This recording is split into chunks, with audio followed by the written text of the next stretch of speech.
আজকে আমার মেয়ের জন্মদিন ছিল। আজকে সারা দিনটা আমি ওকে দিছি, ওকে নিয়ে ঘুরছি, ওর বার্থডে সেলিব্রেশন করছি, কোথায় গেছি, কি করছি, বার্থডেতে কি কি গিফট দিছি, দেন সব কিছু থাকবে আজকের এই ব্লগে। So hi everyone, welcome to my another new blog. তো ফার্স্টেই বলে রাখি আজকে আমার মেয়ের জন্মদিন। তো আমি আজকে ওকে সারাটা দিন দেওয়ার চেষ্টা করছি। অ্যান্ড আজকে আমি কোনো বেবিকে নিয়ে বের হই নাই, জাস্ট শুধু ওকে নিয়ে বের হয়েছে, আর কাউকে সঙ্গে করে নেই। তো ওকে আমরা এটাই বলছিলাম, একটু অসুস্থ ছিল, সবাই ওর জন্য দোয়া করবা, বলেছিলাম যে চলো তোমাকে চোখে ডাক্তারের কাছে নিয়ে যাব। দেন ও ভাবছে যে এটাই, কিন্তু ওকে নিয়ে আমি রেস্টুরেন্টে আসছি। ও এটা কখনোই ভাবে নাই যে ওকে নিয়ে আমি রেস্টুরেন্টে যাব, বাট ও তো ভীষণ খুশি যখন নিয়ে আসছি। তো এটা একদম আমাদের বাসার কাছে লোকেশন, ইউনিক বাস স্ট্যান্ড, এখানেই ক্ষুধা লাগছে রেস্টুরেন্ট এটা, বাট আমার কিন্তু ক্ষুধা লাগে নাই, রেস্টুরেন্টের নামেই ক্ষুধা লাগছে। তো যাই হোক, এখানে আসলাম, এখানে পরিবেশটা একদম নিরিবিলি আর কি। তো এখানে আসার পরে আমি মেনু কার্ডটা দেখতেছিলাম কি অর্ডার দিব না দিব। তো এখানে আজকে ভাবলাম যে সব কিছু আমার মেয়ের পছন্দ অনুযায়ী অর্ডার দেওয়ার চেষ্টা করব। দেন ওকে জিজ্ঞেস করলাম, আম্মু তুমি কি খাবা বলো। তো বললো যে আম্মু এটা খাবো।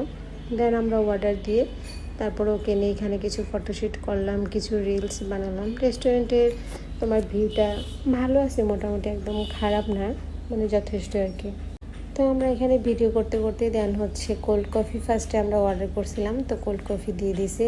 কোল্ড কফিটা এই জন্য ফার্স্ট অর্ডার করছি যে মানে ঠান্ডা যেটা ফিলও পাবে, ও কোল্ড কফিটা অনেক পছন্দ করে। আজকে চাইছিলাম সব কিছু পছন্দ অনুযায়ী রাখার জন্য, বাট যতটুকু পারছি ততটুকু রাখছি। তো ও তো ভীষণ খুশি, ও বারবারই বলতেছিল আম্মু তোমাকে অনেক অনেক ধন্যবাদ, মানে ওর মুখে যেটা আসতেছিল সেটাই বলতেছিল। মানে এগুলা দেখার পরে আমার মনের মধ্যে একটা শান্তি লাগছে সত্যি। যদিও বা মানে ওকে নিয়ে একা বের হয়েছি, অন্য বাব্বরদের রেখে গেছি, বাট আমার কাছে ওরকম খারাপ লাগে নাই ওর যখন হাসি মুখটা দেখছি। তো ওর পছন্দ মতো এখানে বার্গার স্যান্ডউইচ অর্ডার করছিলাম। তো ওকে একটু মানে হ্যাপি রাখার জন্য আর একটু সেলিব্রেশন করার জন্য, তো এখানে আমি সুন্দর করে স্যান্ডউইচের ওপর ওর নামটা লিখে দিছি আর বলতেছিলাম খাওয়ার সময় মনে করবা যে এটা তোমার জন্য বার্থডে কেক।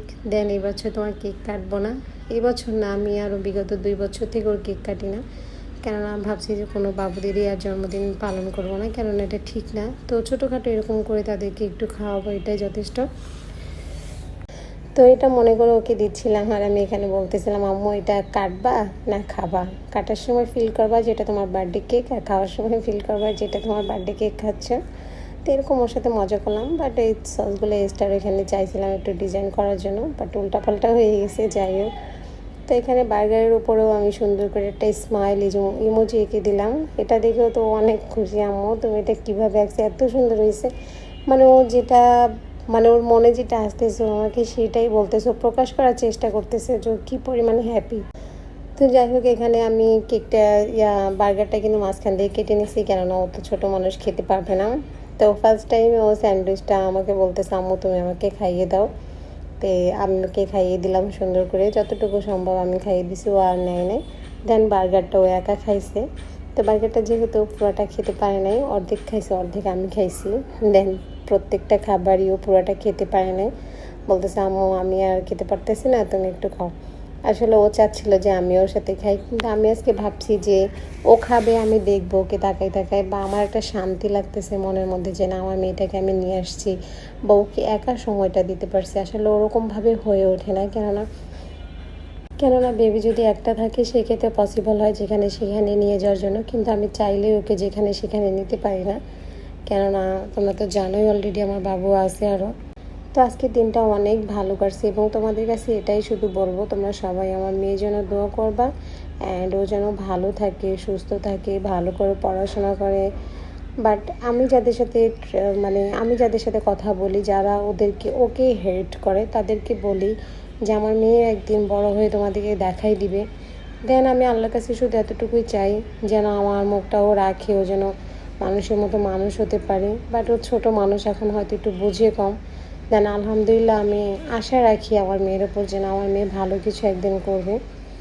তো যাদেরকে আমি বলি, তোমরা যারা মানে আমার রিলেটিভের মধ্যে যারা আমার মেয়েকে অপছন্দ করো জাস্ট শুধু চেহারার জন্য, একটু গায়ের রং কালো দেখে, তাদেরকে বলতে চাই মানুষ কালো হলেই হয় না, আর ফর্সা হলেই হয় না। যদি ফর্সায় যদি সাদা জিনিসের দাম থাকতো তাহলে আপেলের চাইতে মূলার দামটা বেশি পড়তো, এটা বরাবরই সবাই বলে। দেন এটা আমিও আজকে বলতে চাই।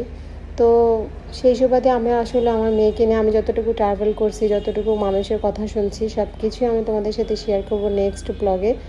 দেন এই ব্লগে এত কিছু শেয়ার করতে পারতেছি না, যদিও বা ব্লগটা বড় হয়ে গেছে, তোমরা একটু কষ্ট করে দেখে নিও।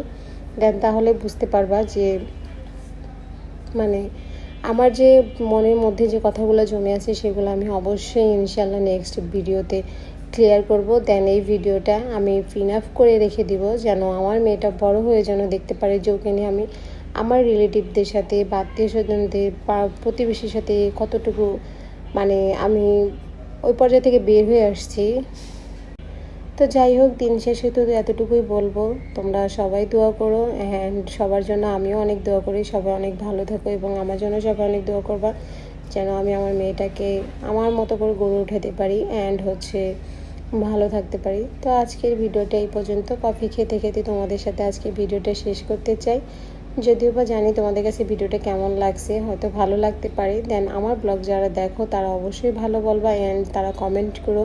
দেন ভিডিওগুলো বেশি করে শেয়ার করে দিও যাতে অন্যরাও দেখতে পারে এবং আমার জন্য দোয়া করবা যেন নেক্সট আরও সুন্দর সুন্দর ব্লগ তোমাদেরকে দিতে পারি। আর আমার মেয়েটাও একটু অসুস্থ আছে, তার জন্য তোমরা সবাই দোয়া করো। সো আজকের ভিডিওটা এই পর্যন্ত। আল্লাহ হাফিজ।